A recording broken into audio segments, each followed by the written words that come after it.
నేను బీటెక్ చేశాను. నేను నా డిప్లొమా కూడా డిప్లొమా తర్వాత బీటెక్. డిప్లొమా 80% ఉంది నాకు. డిప్లొమాతో నాకు ప్లేస్మెంట్ వచ్చింది. ఎలాంటి సైబర్ హౌస్లో జాబ్ చేస్తూ నేను బీటెక్ చేశాను అనమాట. సో ఇప్పుడు మెయిన్ ఇక్కడికి హైదరాబాద్ రావడానికి రీజన్ ఏంటంటే cinema field. So cinema field అనేది నాకు ఎవ్వరు పరిచయం లేదు. సో నాకు ఒకటే కళ ఉంది, నేను సినిమా ఫీల్డ్కి వెళ్ళాలి అనే ఇంటెన్షన్ ఒక కళ ఉంది. బట్ నాకు ఇక్కడ ఎవరు పరిచయం లేదు. ఒక కృష్ణానగర్లో సినిమాలు చేస్తారు, సినిమా ఫీల్డ్ అనేది ఒకటి ఉంటుందని మట్టుకు నాకు అది కృష్ణానగరే మా సాంగ్ ఉంది కదా, సో దాని ద్వారా తెలుసు అంతే. సో నాకు ఎవరు పరిచయం లేదు. నేను కృష్ణానగర్ 2015 నేను జాబ్ చేసుకుంటూ బీటెక్ చేసుకుంటూ కృష్ణానగర్లో రోడ్ల పైన అట్లా తిరిగేవని అనమాట.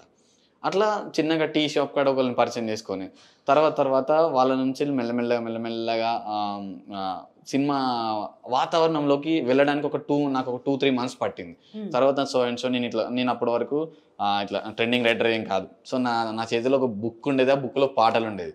సో ఆ పాటలు పట్టుకొని నేను మెల్లమెల్లగా చిన్నగా పరిచయం, ఇప్పుడు మీరు ఎలా పరిచయం, సో అలా పరిచయాలతో నేను సాంగ్స్ రాస్తానని వినిపించేవాడిని. సో వినిపించినప్పుడు వాళ్ళు సరేలే అని వాళ్ళు అనేవాళ్ళు, ఏదైనా ఉంటే చెప్తాం అనేవాళ్ళు.